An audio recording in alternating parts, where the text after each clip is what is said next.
जैसा कि आपको टाइटल से ही क्लियर हो गया है, आज से हम रिसर्च मेथोडोलॉजी या रिसर्च एप्टीट्यूड यूनिट को डिस्कस करेंगे।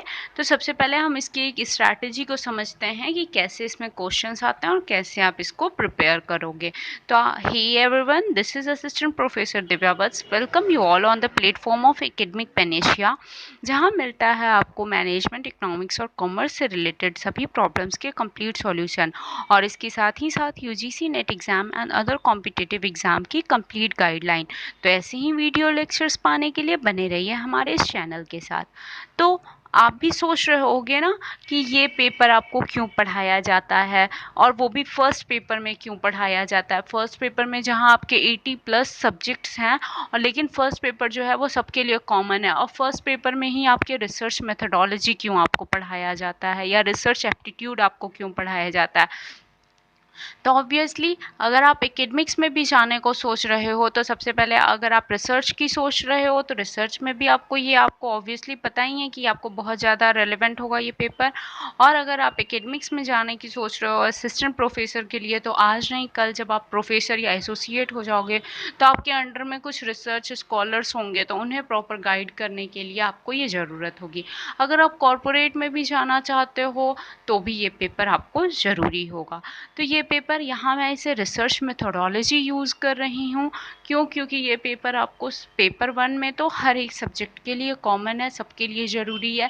इसके साथ ही साथ बहुत सारे पेपर्स, जैसे कि ये बहुत सारे सब्जेक्ट्स, जैसे कि आपका मैनेजमेंट है, इकोनॉमिक्स है, कॉमर्स है, और भी बहुत सारे सब्जेक्ट्स जिसमें कि आपको ये पेपर 2 का भी पार्ट होता है। ठीक है, तो वहाँ पे उन स्टूडेंट्स के लिए ये पेपर 2 में भी ज़रूरी होगा। तो यहाँ मैं एक कंबाइन आपको फर्स्ट और सेकंड पेपर दोनों को टारगेट करके मैं आपको डिस्कस करूँगी। तो बढ़ते हैं, पहले हम समझते हैं रिसर्च एप्टीट्यूड में आपके क्या क्या पूछा जाता है और उसे आप किस तरह से तैयार करोगे, आपके सोर्सेज क्या होंगे। तो रिसर्च एप्टीट्यूड का जो आपका क्वेश्चंस आते हैं, जो आपका सिलेबस है एनटीए नेट का, वो कुछ इस तरह से है। Research meaning, type and characteristics, ठीक है, meaning, type and characteristics of research.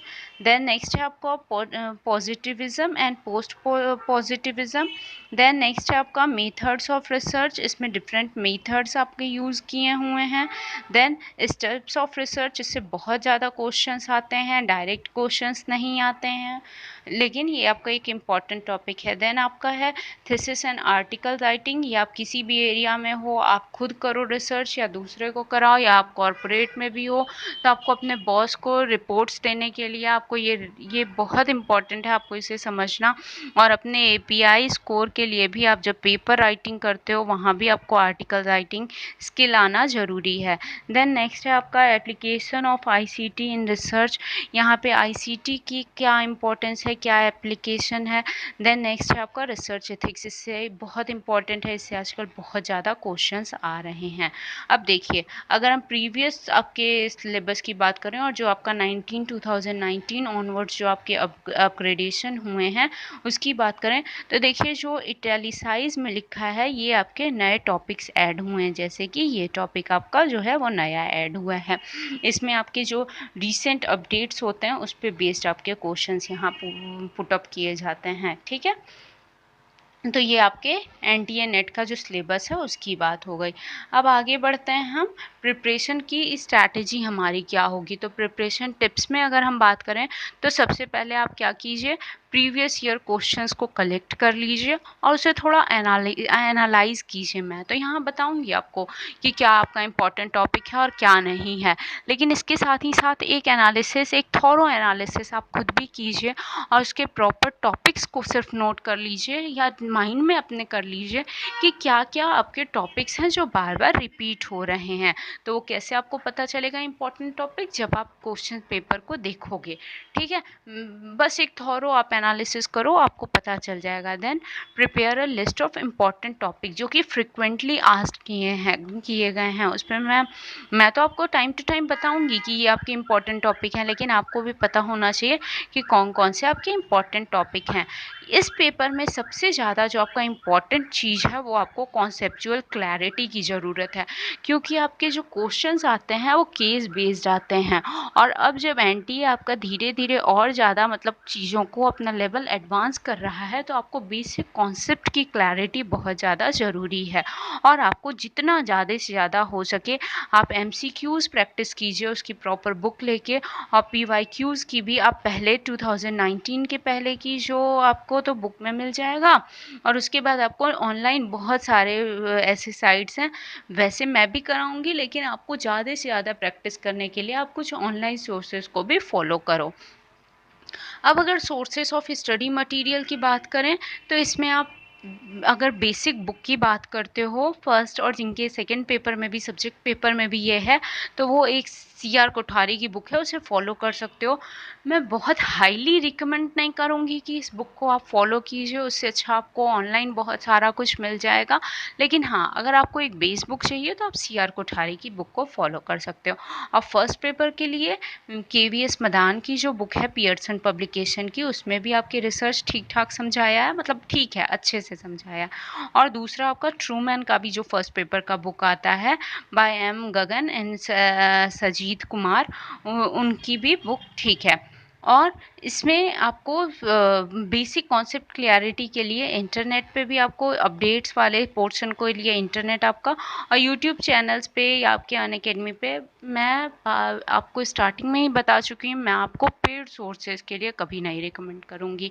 आप थोड़ा अपना एफर्ट लगाओ, और मैं फ्री मटेरियल्स आपको ज़्यादा फ्री, चीप और बेस्ट आइडियाज़ आपको ज़्यादा शेयर करूँगी, तो उसके लिए आप यूट्यूब चैनल्स को फॉलो कर सकते हो। वैसे ये मेरा इंटरेस्ट एरिया है तो मैं आपको पूरी कोशिश करूँगी, और अभी मैं रिसर्च परसुइंग भी हूँ, रिसर्च स्कॉलर, मतलब ये अभी इसी टेन्योर से मैं भी चल रही हूँ, तो मैं यहाँ अपना आपको बेस्ट आपको सॉल्यूशन देने की कोशिश करूँगी। अब अगर हम इम्पॉर्टेंट टॉपिक्स की बात करें तो रिसर्च मेथडोलॉजी में जो इस पेपर में बार बार फ्रिक्वेंटली आस्क्ड आपके टॉपिक हैं वो ये हैं। वैसे मैंने आपको बोला है आप एक अपनी लिस्ट प्रिपेयर कीजिए, लेकिन जो मोस्ट इम्पॉर्टेंट टॉपिक हैं वो टाइप ऑफ रिसर्च, इसमें बहुत सारे 17-18 टाइप्स हैं, उससे आपको टाइप से बहुत ज़्यादा, लेकिन NTA का जो मोस्ट फेवरेट है वो एक्शन रिसर्च है और अप्लाइड रिसर्च है। ठीक है, ये दो आपके मोस्ट इम्पॉर्टेंट NTA के फेवरेट टॉपिक हैं। ऐसे आपके 17 या 18 तरह के रिसर्च हैं, उसे हम डिस्कस करेंगे, ये बहुत इंपॉर्टेंट टॉपिक है। देन मेथड्स ऑफ रिसर्च, कुछ अभी हमने सिलेबस में देखा ना, कुछ पर्टिकुलर मेथड्स हैं, उसकी बात करता है, वो भी इंपॉर्टेंट टॉपिक है। देन स्टेप्स आपके ऐसे तो 8 और 9 स्टेप्स हैं, लेकिन जब आपको क्वेश्चंस पूछता है तो कई सारे ऑप्शंस देगा, और सब में थोड़ा थोड़ा एकदम माइनर सा आपके चेंजेस के साथ आपको बहुत ज़्यादा कन्फ्यूजन होता है। उसके लिए आपको प्रैक्टिस बहुत ज़रूरी है। तो वहाँ पे ऐसे कि कौन सा इनमें से कौन सा ऑप्शन सही है जो कि रिसर्च प्रोसेस का एक सही प्रोसीजर को बता रहा है, इस तरह से आपके क्वेश्चंस आते हैं। देन नेक्स्ट है आपका टाइप ऑफ सैम्पलिंग, इसका पूरा आपका सैम्पलिंग मेथड है, उस पर क्वेश्चंस आता है। Then different scales of measurement, इसमें नॉमिनल, ऑर्डिनल, कार्डिनल, इंटरवल, कई सारे स्केल्स हैं। हाइपोथेसिस टेस्टिंग, इसमें बहुत ज़्यादा टाइप 1 एरर से बहुत ज़्यादा क्वेश्चन आता है, टाइप्स ऑफ एरर से। ठीक है, टाइप्स ऑफ एरर, इससे बहुत ज़्यादा क्वेश्चंस आता है। देन स्टाइल ऑफ रेफरेंसिंग, इसमें रेफरेंसिंग में APA है, अमेरिकन साइकोलॉजिकल एसोसिएशन, और भी बहुत सारे हैं, उससे क्वेश्चंस आता है। रिसर्च एथिक्स से, और रिसर्च एथिक्स के साथ ही साथ जो इसमें ICT इनोवेशंस हो रहा है उससे अपडेट्स बहुत ज़्यादा पूछता है, और उसके साथ ही साथ जो वेरियस स्टैटिस्टिकल टूल हैं उससे भी क्वेश्चन पूछता है। कभी कभी एक नॉमिनल आपको न्यूमेरिकल क्वेश्चन भी दे देता है, इसमें कौन कौन से टूल हैं और उनका साइंटिफिक एप्लीकेशन क्या है। अब अगर हम NTA की रिसेंट ट्रेंड की बात करें तो यहाँ केस बेस्ड आपके क्वेश्चंस आते हैं, और ICT वाला जो पोर्शन है उससे रिसेंट ट्रेंड या रिसेंट अपडेट्स की बात करता है। तो ये हमारे रिसर्च एप्टीट्यूड के क्या इंपॉर्टेंट टॉपिक्स हैं, क्या आपका सिलेबस है, और कैसी आपकी स्ट्रैटेजी होनी चाहिए, आज के लेक्चर में मैंने आपको डिस्कस किया। अगर आपकी कोई और क्वेरी हो then you all are free to ask in comment box, और अगर वीडियो अच्छा लगा हो तो बने रहिए हमारे इस चैनल के साथ। अगर आप पहली बार हैं तो ज़रूर सब्सक्राइब कीजिएगा। And thank you, thanks for watching, stay tuned, stay connected.